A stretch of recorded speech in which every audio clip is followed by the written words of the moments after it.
Então, iniciando a nossa correção da atividade 2 relacionada ao risco e ao portfólio, né, o risco da carteira, vamos corrigir agora para clarear um pouquinho aí a atividade de vocês.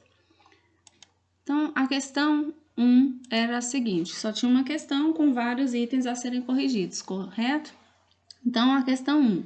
Considerando os seguintes retornos dos ativos A e B para os cenários considerados, para responder o que vai se pedir em seguida, né? Bom, nós tínhamos lá estado de natureza, probabilidade de ocorrer, retorno do ativo A e retorno do ativo B. Do estado de natureza é que a economia poderia estar em crescimento, na estabilidade ou em recessão. A probabilidade de acontecer um cenário de crescimento é de 30%. A probabilidade de acontecer um cenário de estabilidade é de 40%. E a probabilidade de acontecer um cenário de recessão de 30%. Com relação ao ativo A, o retorno desse ativo num cenário de crescimento, né, previsto, é de 28%. No momento de estabilidade econômica, o retorno do ativo A seria de 14%, enquanto no crescimento o retorno A poderia dar um retorno de 28%, numa estabilidade o ativo A daria um retorno de 14%. E num cenário de recessão, o ativo A daria um retorno possível aí de menos 4%.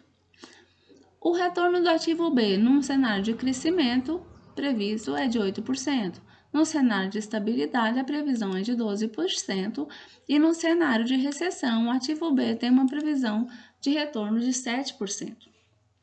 Aí o exercício pergunta, né? Faz o questionamento. Calcular os retornos esperados de cada título. Então, vamos calcular o retorno esperado do ativo A. Então, do ativo A, o que nós temos? Qual que é o retorno esperado do ativo A? Nós vamos pegar a possibilidade de retorno quando está no crescimento e multiplicar pela probabilidade do retorno no crescimento, que é de 30%. Então, nós teremos aqui 28 multiplicando 30%.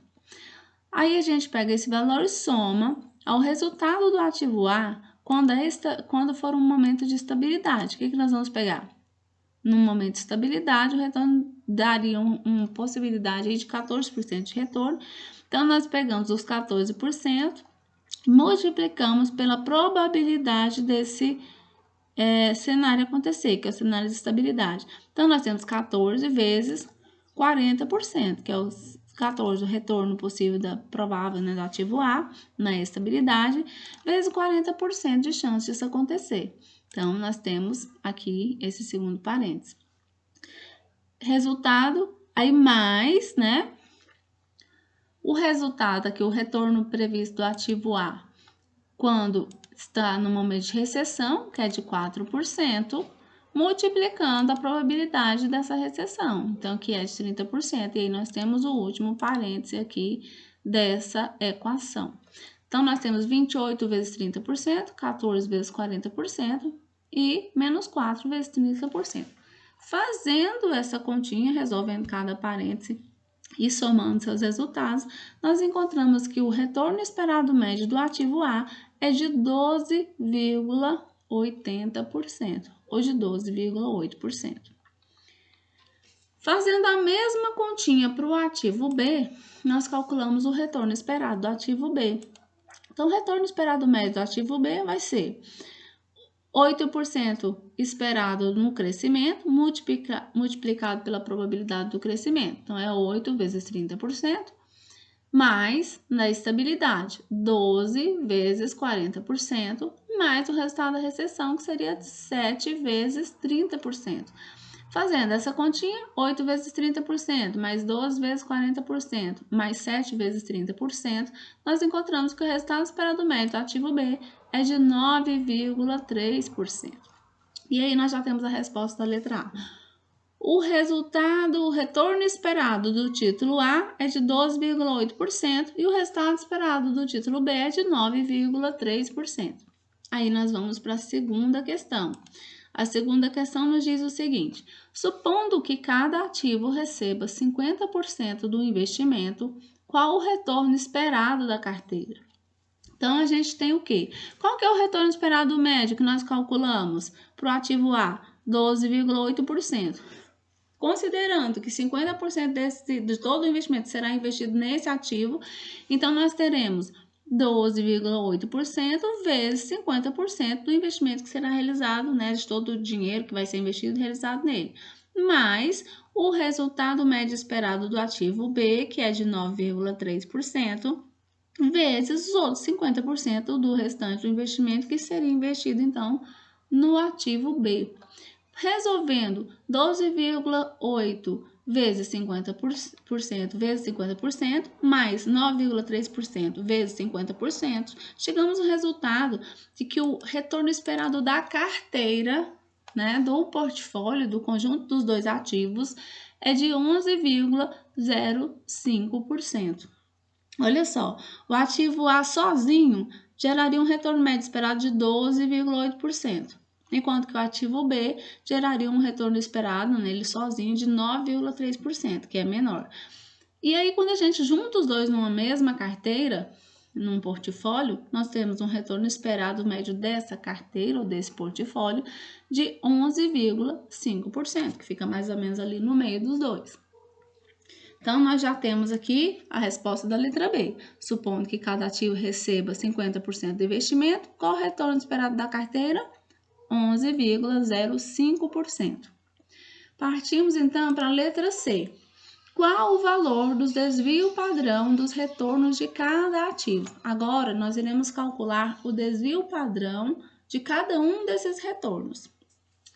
Então, olha só, a gente pega para calcular o desvio padrão do retorno do ativo A, nós vamos pegar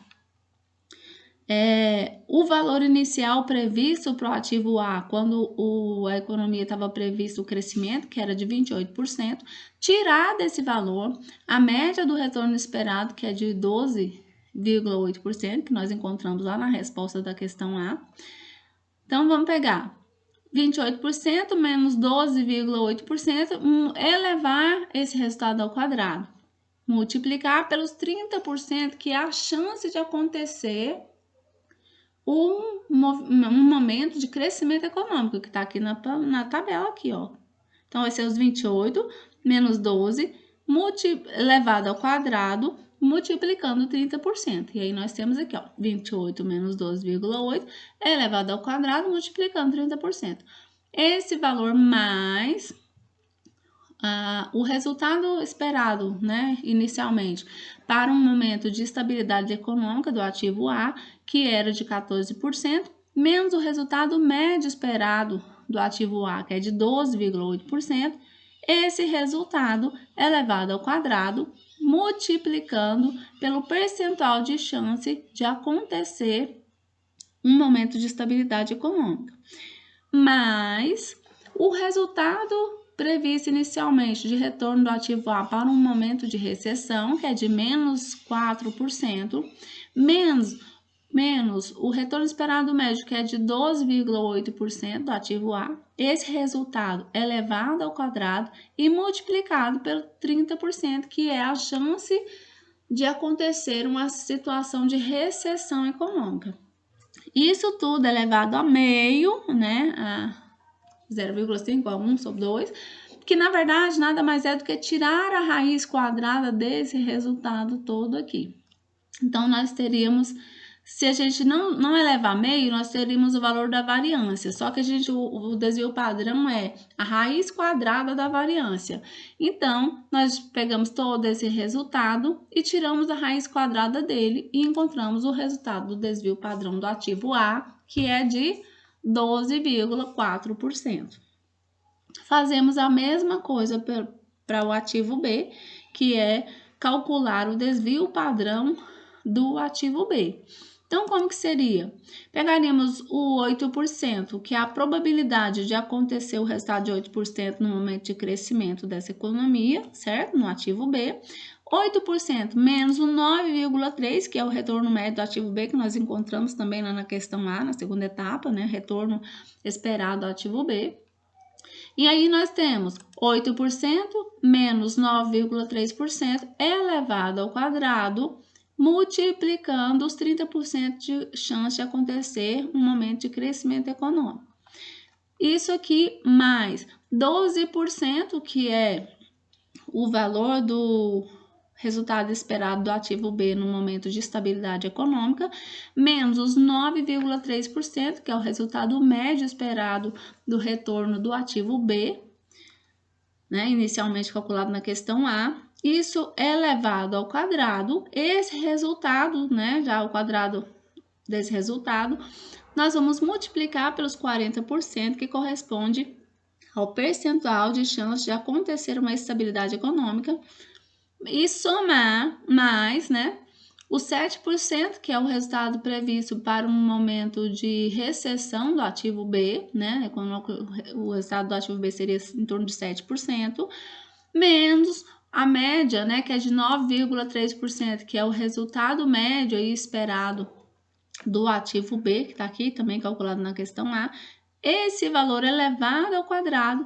multiplicando os 30%, que é a chance de acontecer, a probabilidade de acontecer um resultado de recessão econômica, esse valor elevado a meio, ou raiz quadrada desse valor todo, e nós vamos encontrar que o desvio padrão do ativo B é de 2,2%.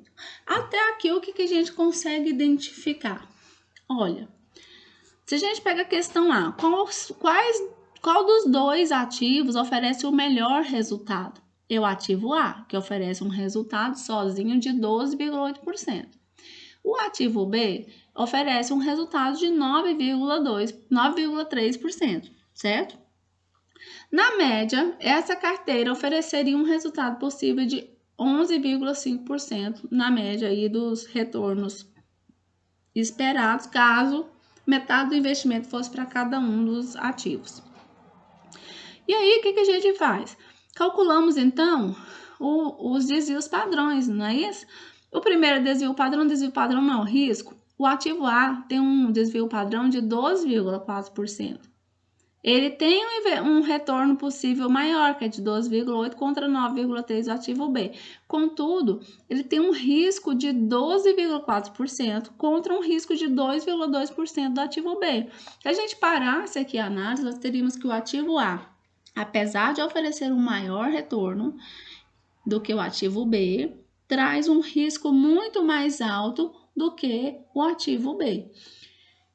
Então, qual que é melhor? Investir tudo no ativo A, ter um retorno maior, mas correr um risco maior? Investir tudo no ativo B, ter um retorno menor e correr um risco menor? Ou fazer uma mescla desses dois investimentos e verificar qual que seria o retorno e o risco do portfólio, né? Dessa combinação dessas carteiras, desses ativos aí dentro de uma carteira. A gente já identificou lá na questão B que o retorno, caso a gente resolva investir metade do dinheiro no A e metade do dinheiro no ativo B, nós vamos ter um possível retorno de 11,05%. Para a letra D, ele pergunta, então, né, que para a mesma quantia investida nos dois ativos, ou seja, 50% no A e 50% no B, qual seria o risco dessa carteira, né? Qual seria o risco da média ponderada desses desvios padrões? Então, o que a gente tem? A gente tem o desvio padrão do ativo A, que é de 12,4%, vezes 50%, que seria o total de investimento direcionado para esse ativo, mais o resultado do desvio padrão do ativo B, multiplicando também os 50%, que seria o restante do investimento aplicado nesse ativo, que é ativo B. Quando a gente faz essa continha aqui, chega no resultado que o desvio padrão dessa carteira, o desvio padrão desse portfólio, é de 7,3%. Um pouco maior do que o do ativo B sozinho, mas menor também do que o ativo A sozinho. Então, o risco dessa carteira de ativos, inicialmente calculado, né, sem ponderar, apenas fazendo aí, utilizando os desvios padrões aí do A e do B individualmente, a gente tem que o risco possível dessa carteira é de 7,3%. Só que aí ele continua, e na letra E ele pede o seguinte: agora, calcule o risco do portfólio com base na ponderação dos retornos de cada ativo. Qual que seria esse valor? Então, a gente faria o seguinte, a gente ponderaria primeiro os retornos esperados. Ó, pegaríamos, né, aqui no caso, o ativo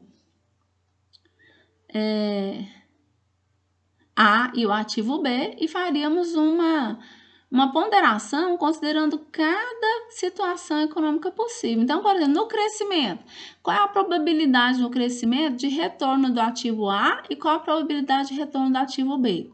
Ó, a probabilidade de retorno do ativo A no crescimento é de 28% e do ativo B é de 8%. Então, vamos lá e a gente tem o seguinte: 28%, que é o retorno esperado do ativo A no crescimento, multiplicado por 50%, que seria o valor do investimento, né, total nele, direcionado para esse ativo, que é o ativo A, mais os 8%, que é o resultado previsto do ativo A no crescimento, do ativo B no crescimento, multiplicado pelos outros restantes 50%. Fazendo essa ponderação, a gente teria um retorno esperado médio dos dois ativos no momento de crescimento de 18%. Não de 28% do ativo A sozinho, nem só de 8% do ativo B sozinho. Juntando os dois, nós teríamos uma carteira com possibilidade de retorno no crescimento de 18%. Fazendo essa mesma coisa para o momento de estabilidade. Lá na estabilidade, o ativo A tem possibilidade de retorno de 14% e o ativo B tem possibilidade de retorno de 12%. Pegando o total do valor a ser investido e dividindo em 50% para o ativo A e 50% do ativo B, a gente calcula da seguinte maneira: o retorno esperado dessa carteira na estabilidade seria 14% retorno esperado do A vezes 50%, que seria o valor do investimento investido, né, direcionado para esse ativo, mais 12%, que seria o resultado esperado do ativo B na estabilidade, multiplicando pelos 50% que seria investido nele. Acharíamos, então, um retorno esperado médio dessa carteira, né, do ativo A e B reunidos na estabilidade de 13%. Aí, nós pegamos na recessão, temos que na recessão o ativo A teria uma queda, né, de 4%, seria menos 4%, vezes 50% do valor que seria investido nele, mais 7% de retorno previsto para o ativo B na recessão, multiplicando os 50% de investimento direcionado para ele, acharíamos então um retorno esperado médio dessa carteira na recessão de 1,5%. Pegando esses resultados, calculando o desvio padrão ou calculando o risco, nós teríamos o quê? Primeiro, do ativo A, aliás, a carteira no crescimento, nós teríamos 18% menos 11,05%, que é o valor que nós encontramos aqui, ó, sobre o retorno médio da carteira, né? Que seria 11,05%. Então, nós teríamos aqui a seguinte situação: 18, que seria o retorno esperado de médio no crescimento, menos 11,05%, que é o retorno previsto da carteira, esse valor elevado ao quadrado, e multiplicado pelo percentual de chance de acontecer o crescimento econômico. Nós estamos olhando o resultado do crescimento. Aí, na estabilidade, nós teríamos o quê? Aqui, 13% previsto de retorno esperado da carteira na estabilidade, menos 11,05%, que seria o retorno esperado médio da carteira no geral, elevado ao quadrado, vezes os 40% de chance de acontecer a estabilidade, mais 1,05%, que é o resultado dessa carteira na recessão, né? 1,5%, menos os 11,05%, que seria o resultado médio da carteira no geral, elevado ao quadrado, esse resultado elevado ao quadrado, vezes 30%, que seria a chance de acontecer a recessão. Esses valores aqui resolvidos, nós elevaríamos a 1/2, ou a meio, né, no caso, ou então a gente tiraria a raiz quadrada desse valor e teríamos o resultado que o desvio padrão ponderado da carteira é de 6,59%, ou mais que isso, que o risco ponderado da carteira desses ativos, considerando 50% de investimento em um, 50% de investimento em outro, e essas três possibilidades de realidade, né, crescimento, estabilidade e recessão, nós teríamos aí um risco de 6,59%, que seria menor do que o risco previsto inicialmente, que era de 7,3%. Aí nós vamos para a letra F, ele fala assim, qual a melhor forma de cálculo de risco e por que isso acontece? Bom, resposta seria o seguinte, a melhor forma de se calcular o risco do portfólio é com base na ponderação dos retornos, né? Deixa eu arrumar aqui. Dos retornos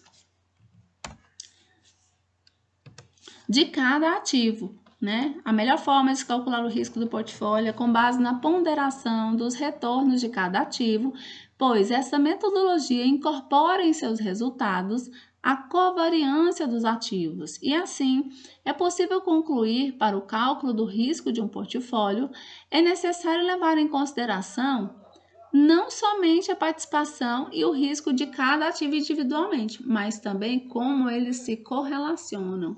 Então, a melhor forma de se calcular o risco é calculando o risco ponderado, onde eu levo em consideração tanto cada ativo, mas a participação de cada um desses ativos e como esses ativos se correlacionam quando eles estão numa mesma carteira, né? Se eles têm uma correlação positiva, negativa, então assim, isso vai aparecer quando eu faço esse cálculo do desvio padrão aqui, que seria o desvio padrão ponderado nos retornos de cada ativo, componente da carteira. E essa seria a nossa atividade número 2 respondida.